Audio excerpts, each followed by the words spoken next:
everybody. A very warm welcome to join our hybrid event on a very important topic, especially for this week. Yeah, and globally, we have seen Kamala Harris becoming the first vice president of the United States of America. Ooh. So for women and leadership and diversity, that's the topic. Yeah, and we are very excited to that the women. My name is Jennifer Chow. I'm the president of the board of the Spanish Chamber of Commerce, and the Women in Business Committee is part of the chamber. But they are doing amazing things, and today they are presenting this extremely important topic on diversity in leadership, or leadership in diversity, both of them. Yes. So I would like to give the honor to Ms. Cristina Teijelo, who is the Senior Trade Commissioner from the Spanish government. And Cristina, maybe you say a few words and I'll pass it on. Thank you all for coming and thank you for the support. Thank you, Jennifer. Thank you all. Thank you, Nick. Thank you, committee members. I feel really happy and honored to be here. Today is my first time in this venue. Your level of organization is excellent. I'm really impressed. I'm very proud to be a member of this committee. I have participated at some of the events. The event today, I think we are all very excited about this event that is the first that is reaching out in terms of going out of ourselves as a committee. We all expect that will allow us to reflect upon very important issues. I would like just to share with you a couple of comments relating to the gender agenda. One of them is the extent and the level to which this COVID pandemic will possibly affect the gender gap and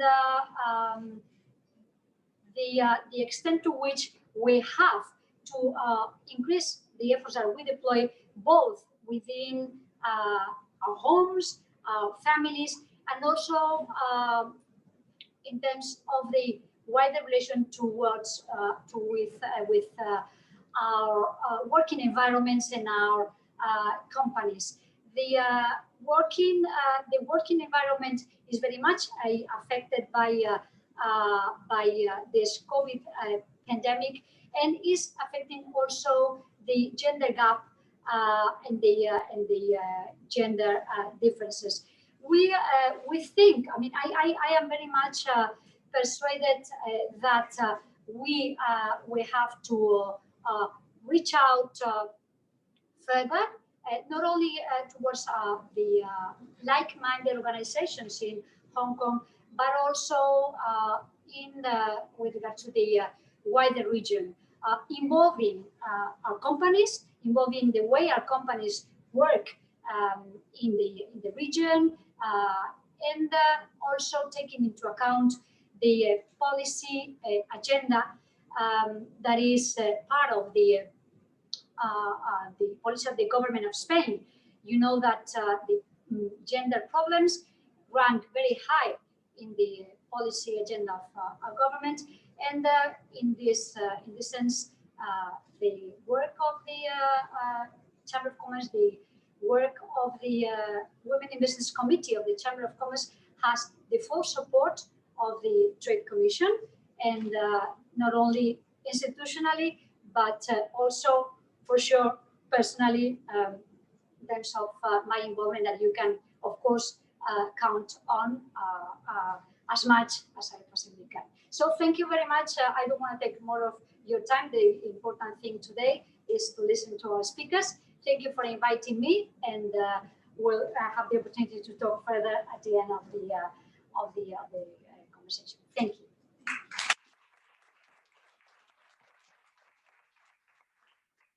Thank you very much, Cristina. Thank you very much, Jennifer. Welcome, everyone. This is the first official event of the Women in Business Committee since we've launched in August, I think we launched. And we are incredibly happy to see you all here. Thankfully, the rules of the Hong Kong government have laxed, so we are able to gather more people and at least gather more people in groups, which is good. And yeah, so we're very, very excited to have you here. Let me introduce the speakers tonight. So we have first Liza Ovinova. So Liza is, well, she will do her own introduction, yes. But she's a recruiter. She's been living in Hong Kong for 4 years. And well, if you've lived in Hong Kong for a while now, you would know that Hong Kong's labor market is super fast-paced. So having a recruiter in your life, both professionally and personally, is extremely, extremely important.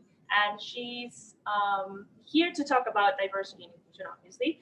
This is a topic that she's been very interested in, and she's starting to be an expert on, and she'll do a great job.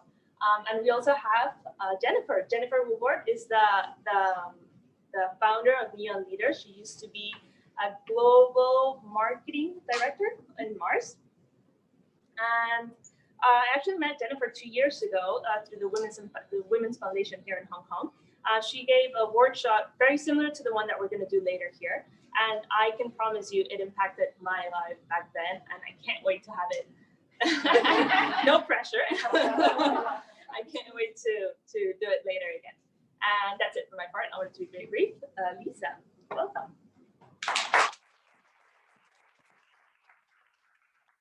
Hello, everyone. My name is Liza, and thanks a lot for introduction. Thanks a lot for the welcoming words.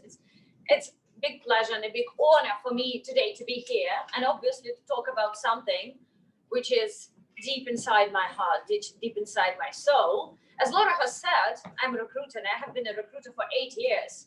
And I see so much inequality in everything what companies do. And at some point I realized that I want to invest more of my time and more of my knowledge into diversity and inclusion. And it became possible when last year I was celebrating my birthday, and I realized that it's 50-50 male and females on my birthday party, and we have people from 13 countries on one party tram. And I'm like, looks like I'm quite good at building like diverse population around me. So since then, I started to learn a lot about this. And thanks a lot again for inviting me today to share what I know. And first of all, for us to make it a little bit more interactive and for us make a kind of introduction to each other, I would ask you to take your mobile phones and scan the QR code, which you see on the screen. For Zoom, for people who are watching us on Zoom, please follow the link Nick just shared with you. So the question is, please share one word. This is, what do you feel when you hear diversity and inclusion? What's your first association of your feeling linked to diversity and inclusion? You can see everyone started to do this. Has everyone managed to scan the QR code? Yes. Oh, see, this is what I was expecting. We see plus and minus, equality and inequality. And this both is very relevant. Quarters, blah, blah, blah. Yeah, exactly. I will cover this part today. Yeah, opportunities for all. Hope so, one day, in 100 years. Opportunity, gender, obviously, this will be the main topic of our discussion today. Anxiety, yes, that's when me and Laura were preparing for the presentation today. I'm like, pretty sure anxiety will be there. Because first of all, it's a very serious topic. And secondly, it's a very sensitive topic to talk about when we are in the corporate environment or talking to your friends. It's quite uncomfortable to talk about these things. So thanks a lot for saying this. What do we have? Race, new perspective, good. Perfect. So I think that's a kind of things that we will cover today. And thanks a lot for having like so many different options here. Nick, can we return please to the presentation? I wanted to start with a definition of diversity and inclusion. Everyone is talking that as a company or as an environment or NGO, we need to gain diversity and inclusion.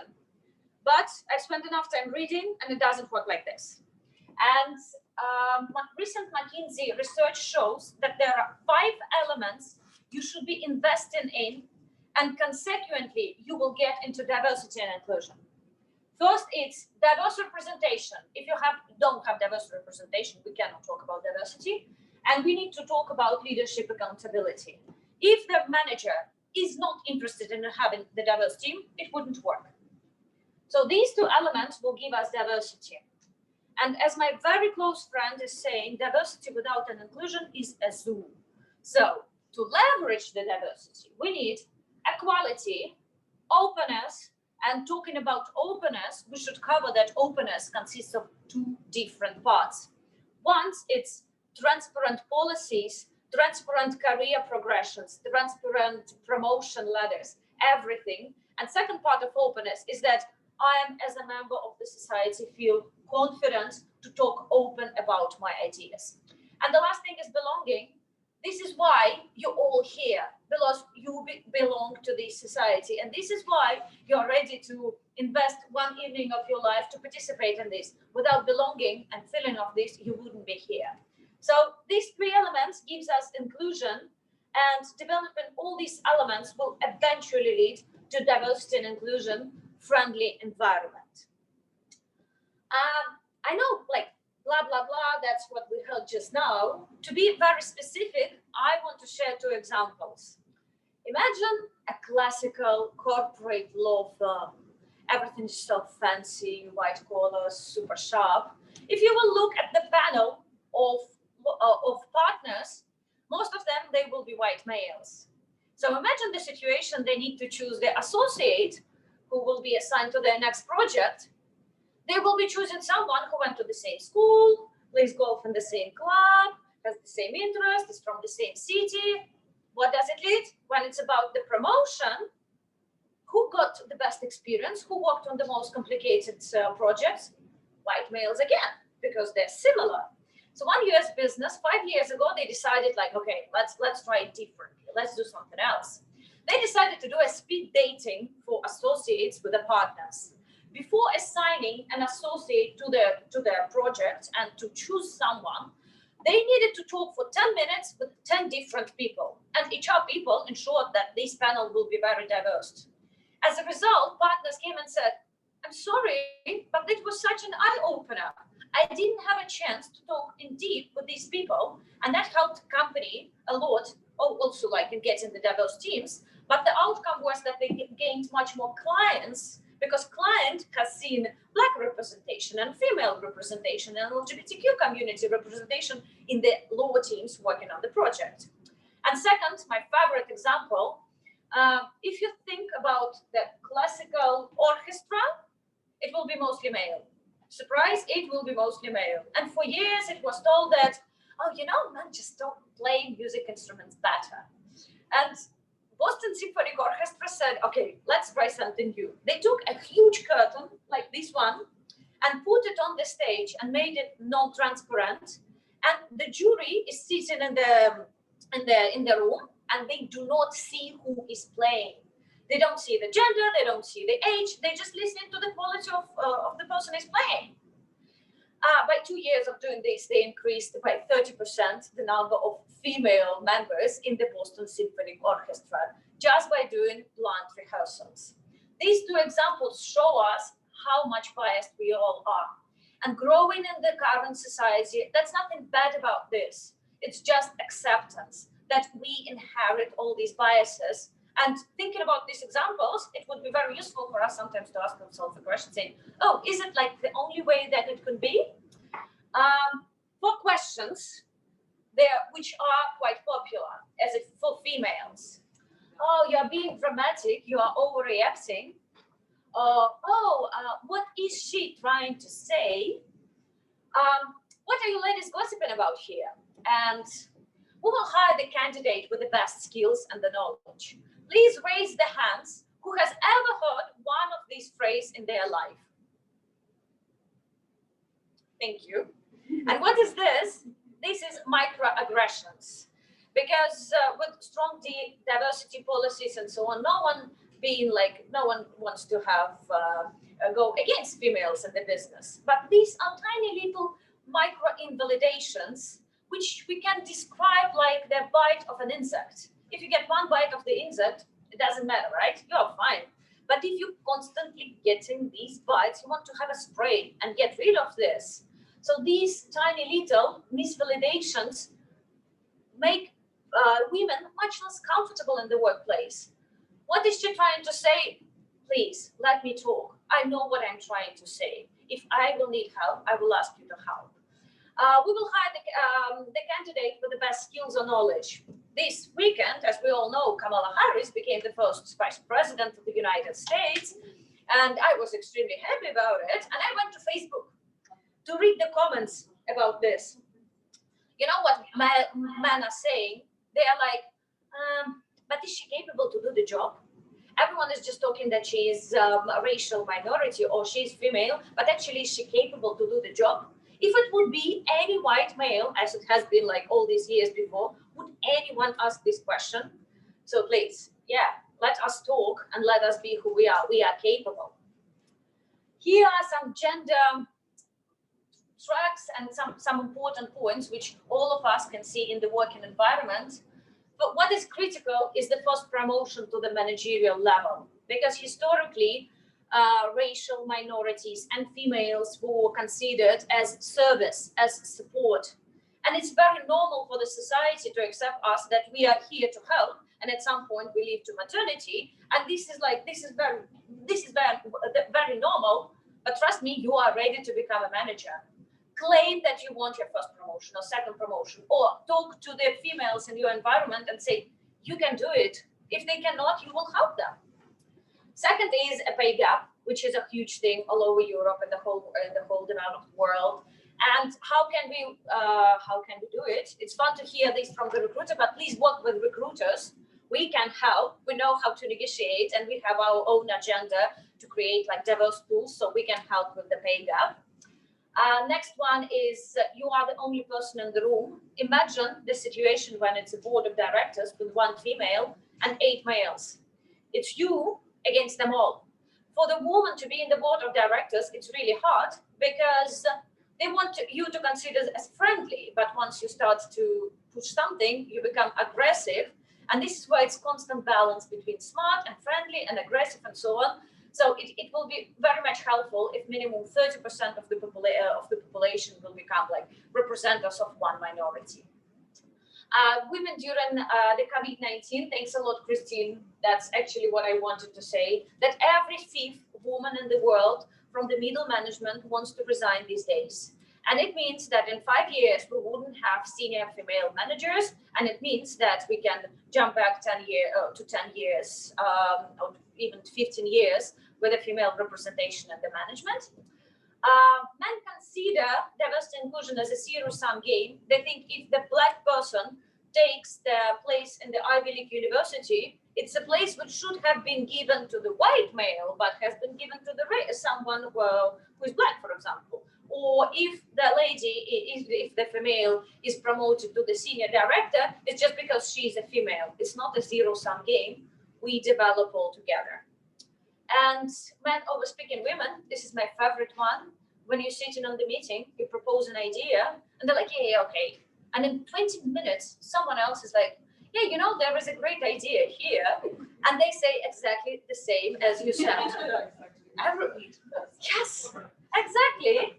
And it happens everywhere. And I read a number of articles with the people from Uber, from Google, everywhere. It's just like human nature. This is what we do. So what helps inclusive meetings when everyone can speak and you write down what's going on. So I assume my time is running out, and I will talk about this and then transfer to Jen. People say that we all need to work on relationship management. But actually, it's not that simple. The scholars show that if you talk about career, emotional intelligence is much more important than IQ. Because IQ is your first knowledge. To become an engineer, you need to know math, you need to know physics, and so on. This is how you enter the labor market. But to grow, you need special competencies. And you can develop the competences by developing self-awareness. Who I am, what do I want, what does motivate me, what makes me angry. Only understanding yourself, you can know how to self-manage yourself, and then to read this in other people. And only becoming quite perfect with all three of this, you can start relationship management. Without this, you wouldn't be able to communicate in the way people want. So when the next time someone tells you, oh, you have to move to relationship management, or your director is saying, I'm very good with the relationship management, start with the self-awareness. I'm not too dramatic. I'm not overreacting. I am emotional and I can be like this. Thank you so much. I really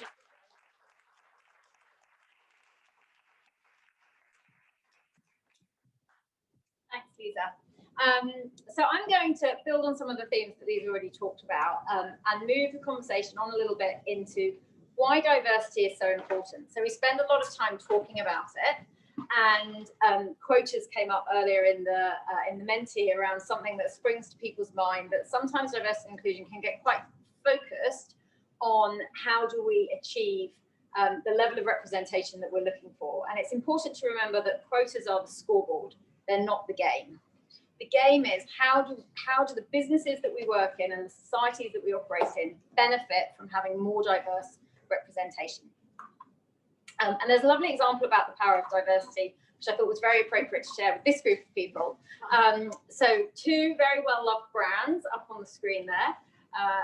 Which of these brands in the 4-year period running up to 2018 performed significantly better, and why? And you may think they had a diverse leadership board. You may think they had a female CEO. The answer is very interesting. So in that period of time, Gucci saw its sales exceed by 136%, whilst Prada experienced a double-digit decline. And Prada made the acknowledgement that they had missed the importance of digital transformation within their business and digital channels, and the importance of influencers and bloggers and how that was rising.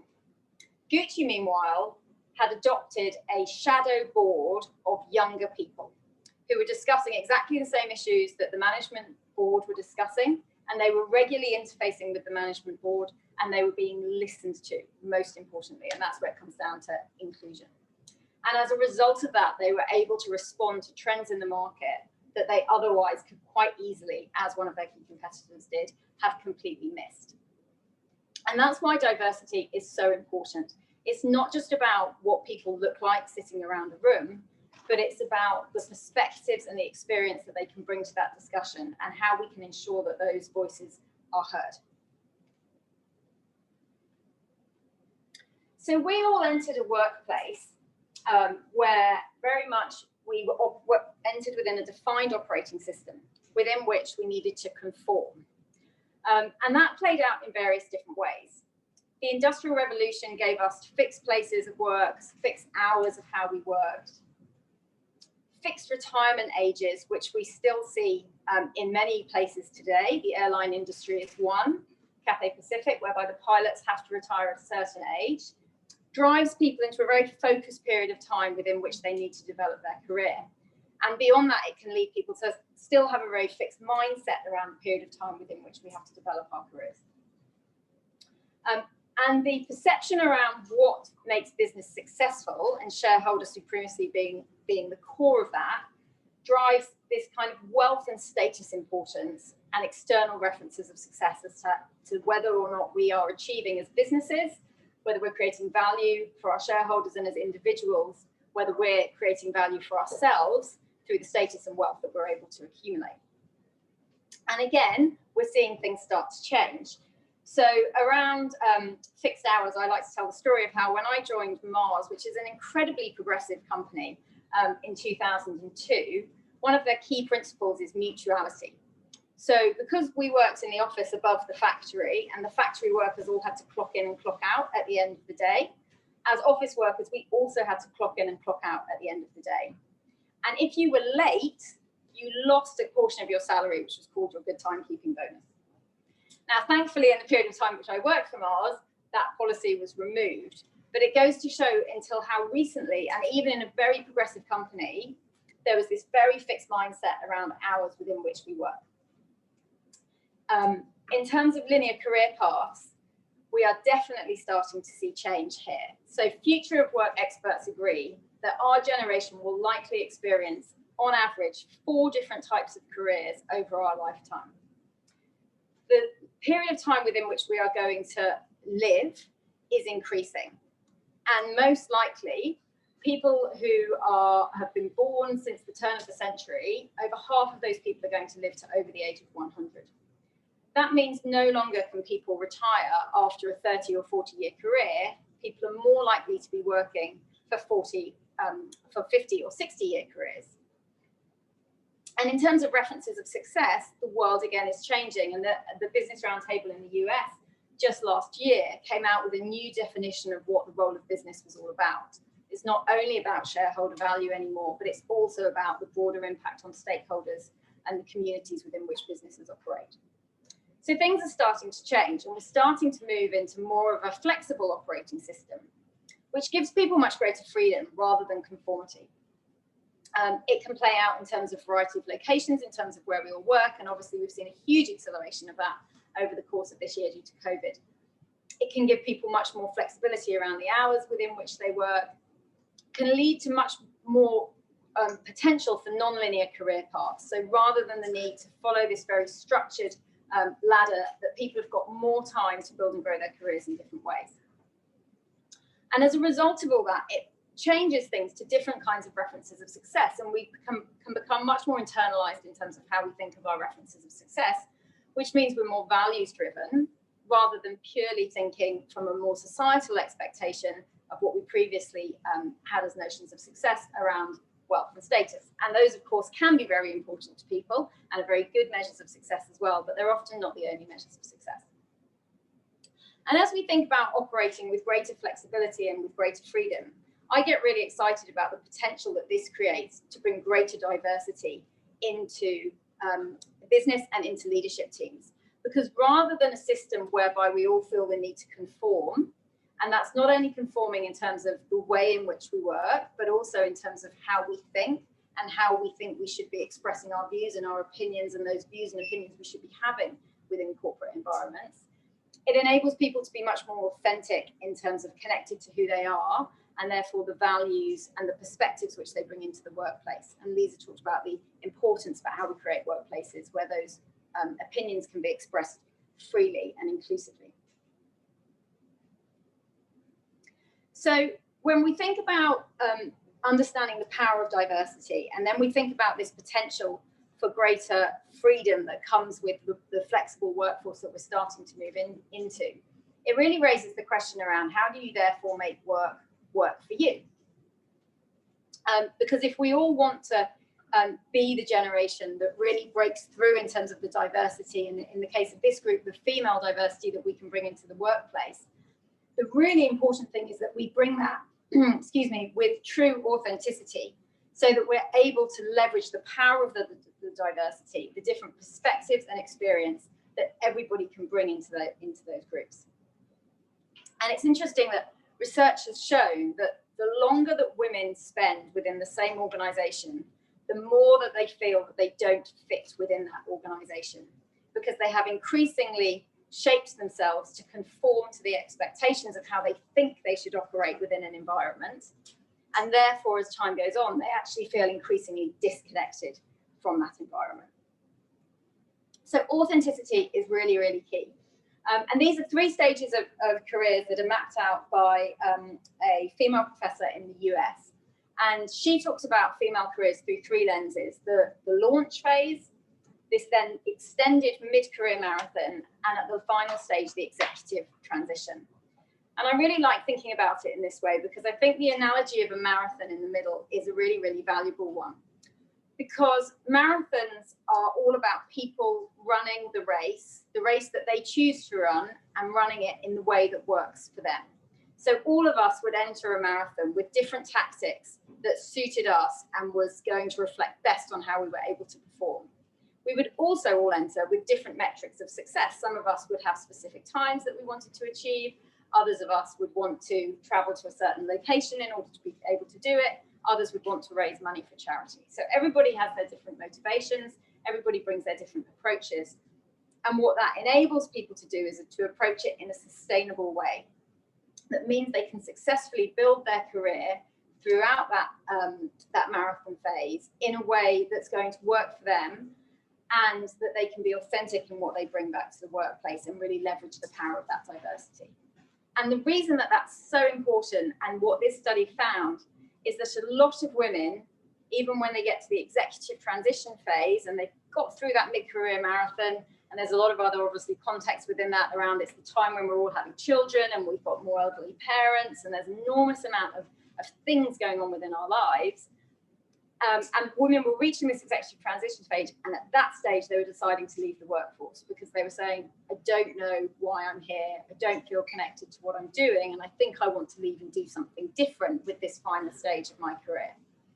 So thinking about how you build your authenticity, you work in a way that's really true to who you are and enables you to really go the long game in terms of your career, is really, really important, so that you can bring and leverage all that power of the diversity, and you will bring greater diversity with you into the roles that you do, because you've been able to be more flexible and have more freedom and be more true to yourself. So my personal story here, which led to me founding the business which I have today, is I'd worked for Mars for many years. I joined as a graduate trainee. And that was an environment, it's quite a competitive environment, where there's sort of 15 bright young graduates out of university, and you go through this sort of accelerated program together, and then you come out the other side of it and everyone's jostling to try and get the best jobs, and from there you continue to sort of have an expectation placed on you of you're this sort of bright young star within the organization, and a real kind of focus and accelerated career development path. And everything that was being told to me within the organization in terms of my potential and what I should be achieving, and equally everything I was hearing outside of the organization in terms of females and diversity and breaking through glass ceilings and so on and so forth, really set me quite determined on what it was that I wanted to achieve and by when, and the role that I wanted to get to. And then I had a moment many years later after I'd had to do some quite kind of deep soul searching when I was offered a fantastic role, and I thought, I don't actually think I really want to go and do this job. And I had an amazing coach, and I remember being sort of sat in this room surrounded by M&Ms in the office, and just being in tears and going, I don't know what to do, because I feel like I should be conforming to what is expected of me as a female leader, as a woman, to continue to kind of keep my head down and progress in my career. And I don't actually think that's what I really want. But I'm so exhausted because I've got 2 young children and I'm trying to do this job. I don't know how I even get the headspace to think about what it is that I want to do differently. And I was extremely lucky that I always say I got a bit of a get out of jail free card, because we had an opportunity as a family to move to Hong Kong, and I thought actually that just gives me a completely different environment and a different perspective to think about what it is that I really want to do.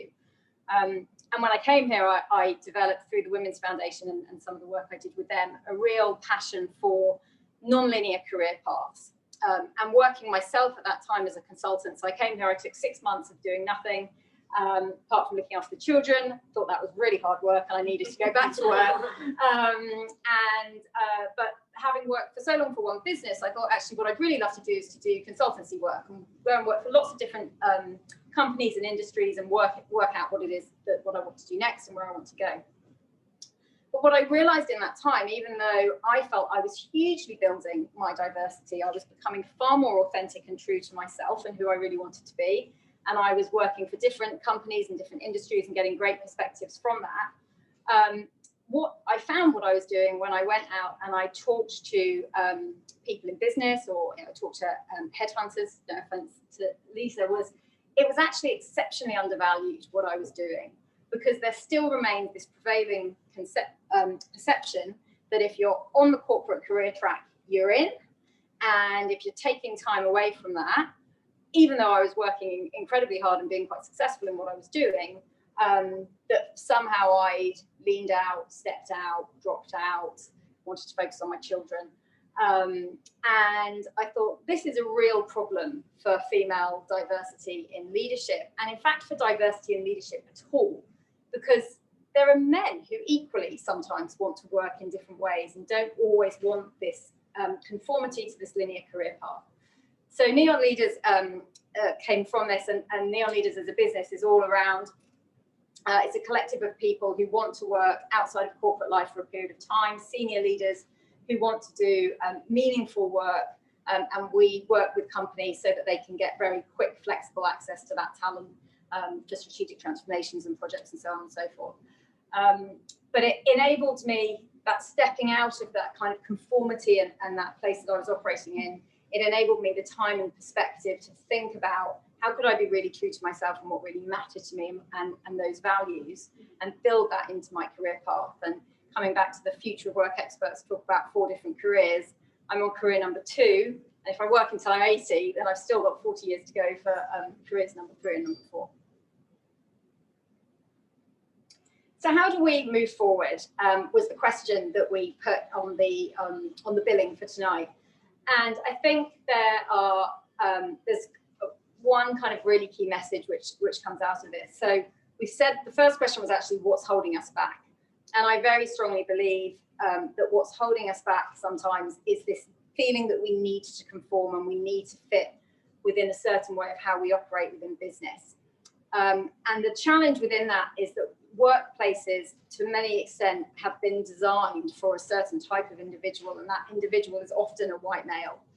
And what we as a generation are experiencing is the opportunity with those shifts that I showed you towards greater freedom and flexibility to really start to change that, to change the way that our workplaces are designed and operate, to change the way people think about career paths, to change the way that we approach our careers when we know we have much, much longer to build and grow and develop our careers than any generation that's gone before us.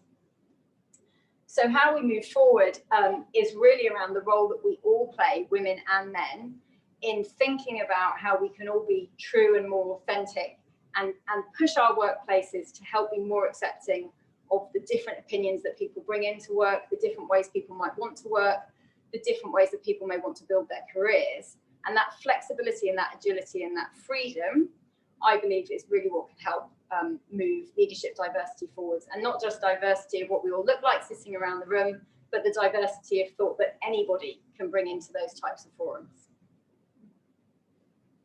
That's it from me, and I think we're now looking back.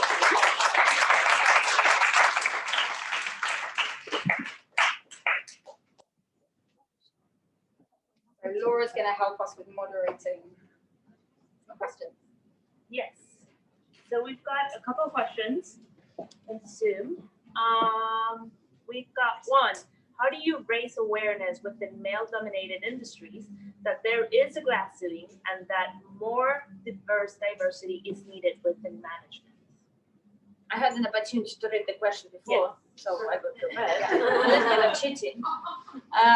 There is my favorite story. You remember the crisis of 2008 in the US, investment banks and so on. And diversity and inclusion experts did like an analysis. Lehman Brothers, who was in the board of directors?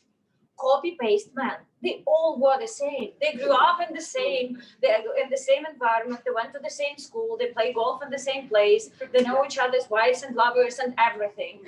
How could they challenge each other and identify that the trouble is coming? This is how their fathers have been doing. This is how their great fathers been doing. If there would be diversity, potentially they could have changed something. So this is why we need diversity in mind. And before, banking was extremely male dominated, but agriculture, STEM, IT, technology, there should be a place for females. And this is how I pitch it to my management or to the companies I discuss it with. Thank you. I hope I answered the question. I'm sure. There's another one. This is for Jennifer. It says, what role should men or the breadwinner in the family for this more flexible approach to the career? What role should they play? I think so. I think that's what this person meant. Yeah, I'm not sure about the reference to breadwinner, but I guess in terms of what role men can play, and it comes back to the point I made around what everybody can play. And Liza said something about how how men can often see kind of particularly female diversity as a threat. And that means that's women taking a position that might otherwise be available to them. And what I think actually is when we think about this more flexible and authentic workplace, it's a huge opportunity for men and women, whether they have a family, whether they don't have a family, to really think about how do they work their career within the context of their broader lives. So what we really want to see is more men talking about how they do that, more men working flexible hours, more men taking time out of corporate life when there's something else in their life that's important to them and they want to be doing. Particularly in that context of, you know, we're all going to be living and working longer.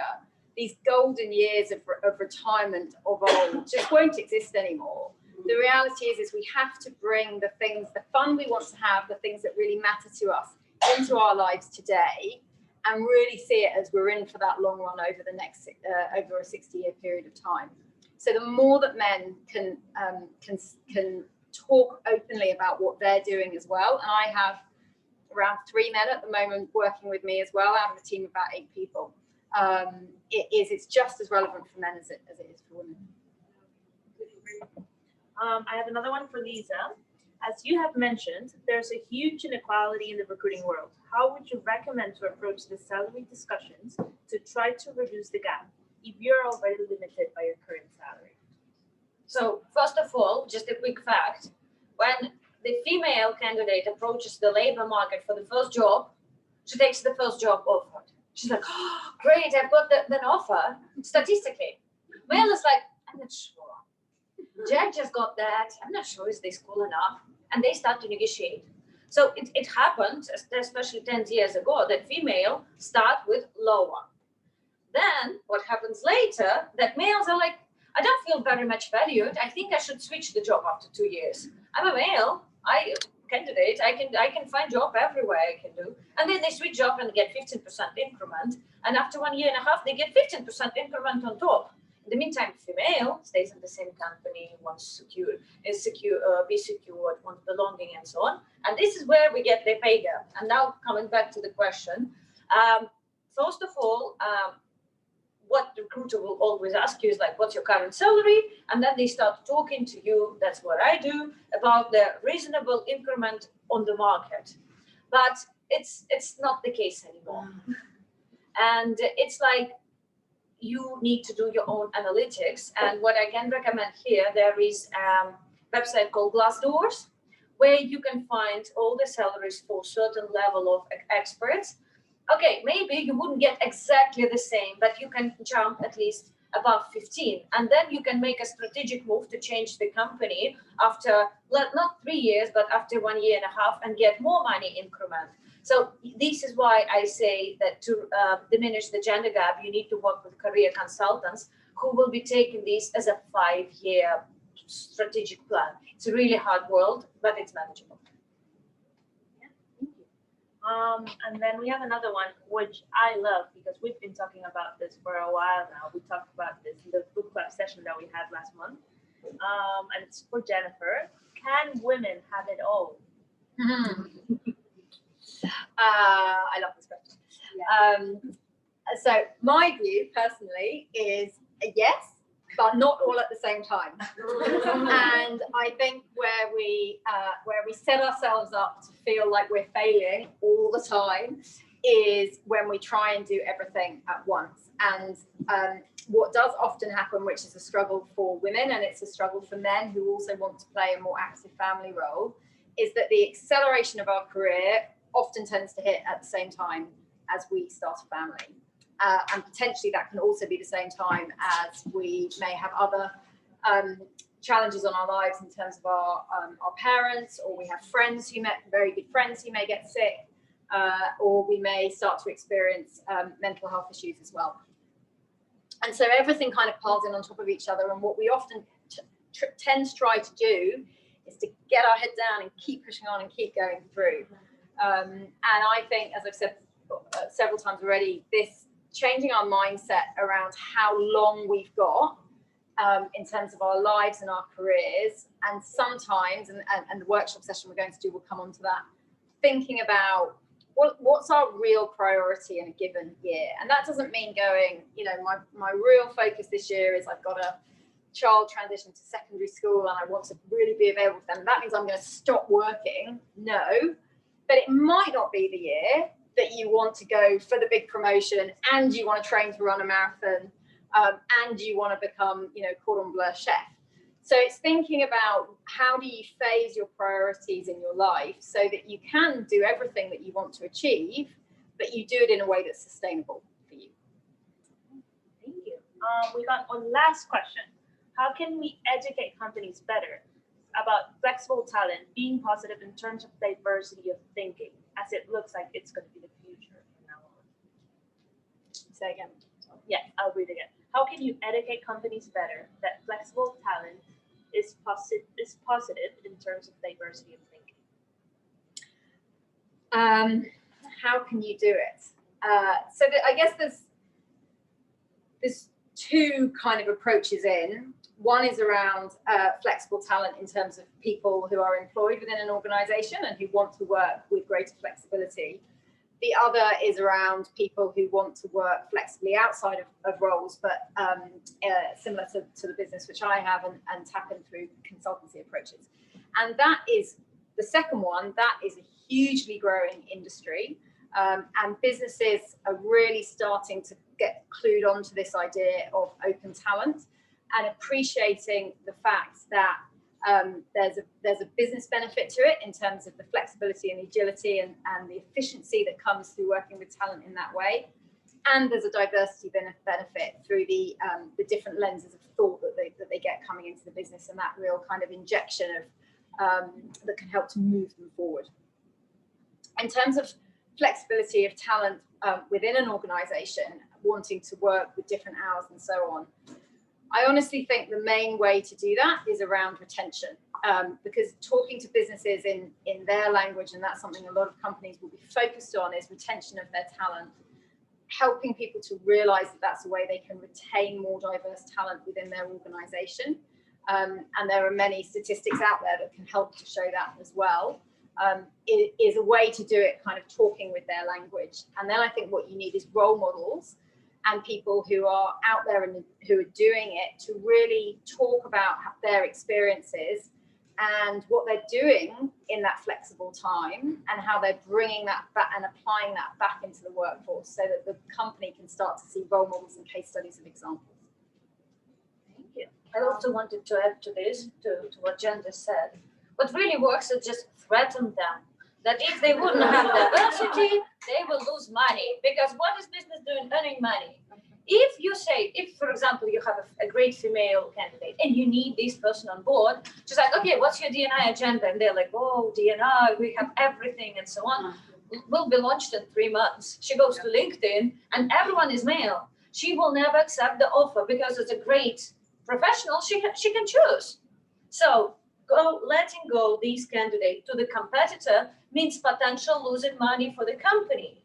And also imagine that there is another business with a diverse mindset, same as Gucci, for example, as you discussed, and Prada has been losing money. So how I discussed, in the 21st century, if you don't have diversity, you lose money and just better close the business. You have to play these rules for getting the best experts and to understanding your customers. Because if I'm the female customer and I know that the company is just doing everything for men, no one will use it. Or, for example, my favorite, another example, when you create products for people with disabilities, you have to include people with disabilities in developing this product. It cannot work that people without disabilities are telling people with disabilities what to buy and how to use it.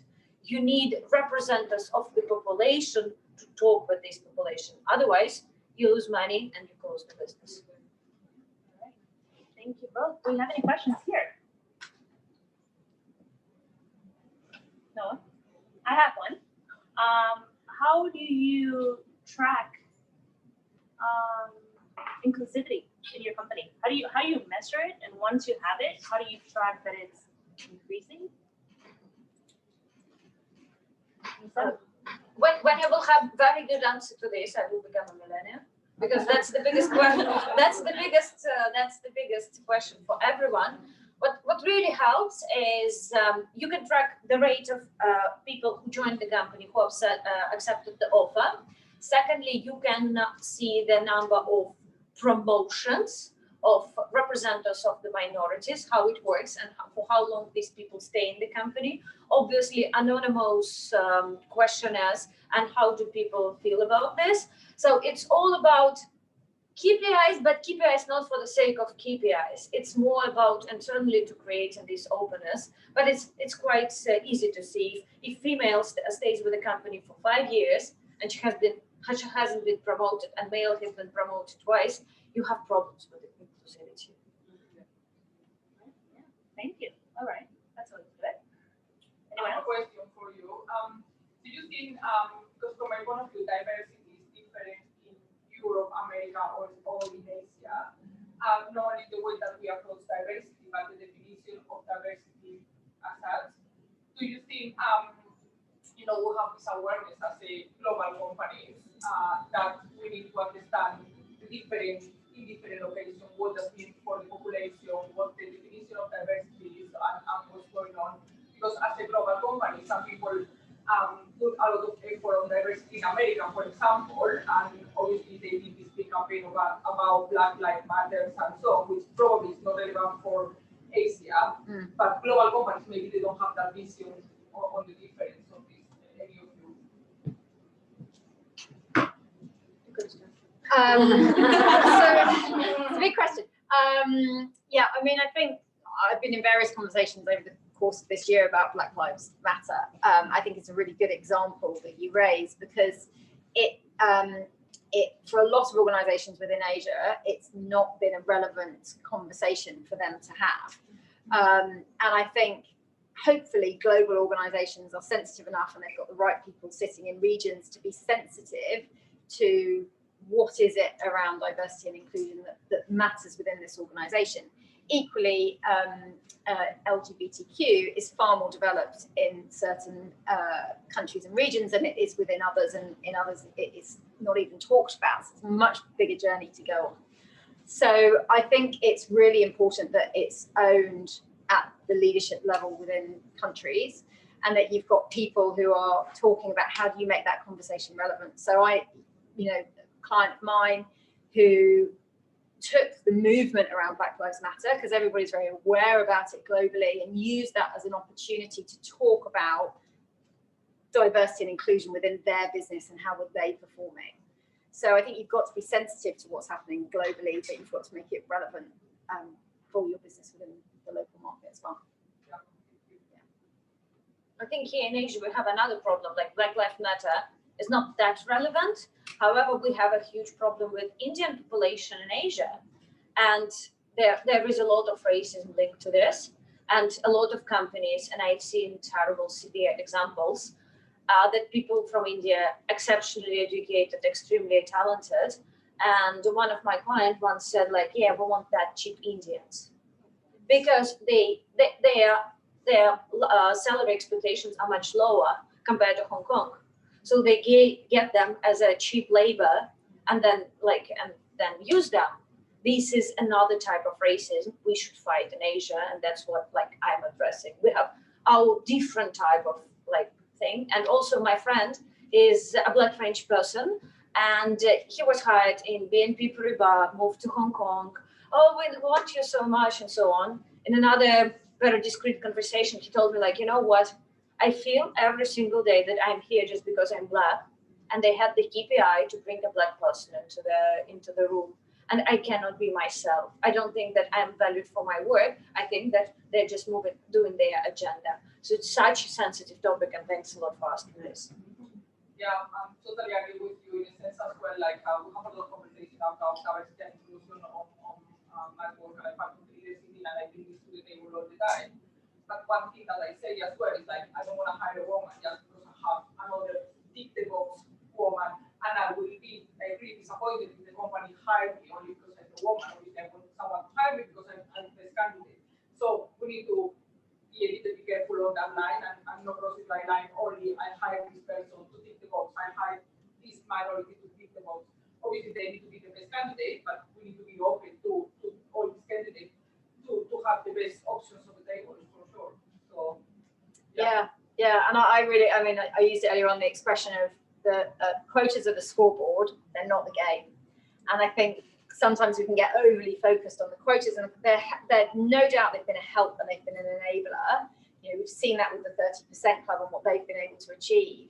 But we've got to remember that it's the way that we're measuring it. It's not the end result. yeah, 100%. Thank you, Liza. Anyone else? How do you make sure that women help women in the business setting? Because it is a fact that there is more competition. So how do you get rid of this competition among women? So how can women help women rather than being in competition Yes. with each other? Oh, well, there's that famous Madeleine Albright quote, which I love, which is about there's a, can't remember exactly, special place in hell for women who don't help other women. And I think that that's why, you know, organisations like this are fantastic, and the Women's Foundation in Hong Kong, who I was lucky to meet several of these women through as well, because that's all about this kind of almost notion of sisterhood. They don't use that expression, it's a bit cheesy, but it's really around that how you build those networks, how we get access to the kind of connections that men have had for many, many years through the way that society has operated and businesses have operated, so that we're all working together to help and support each other and really give each other that leg up.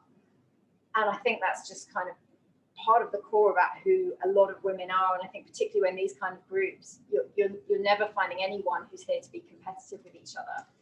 So, and I think the more we can bring that into our organisations as well, and there's many examples of organisations in Hong Kong who have women's networks within their organisation as well, to make sure that they're supporting and they're helping each other in those ways. I think it's a lot of, like, you can, as Jen was saying, right?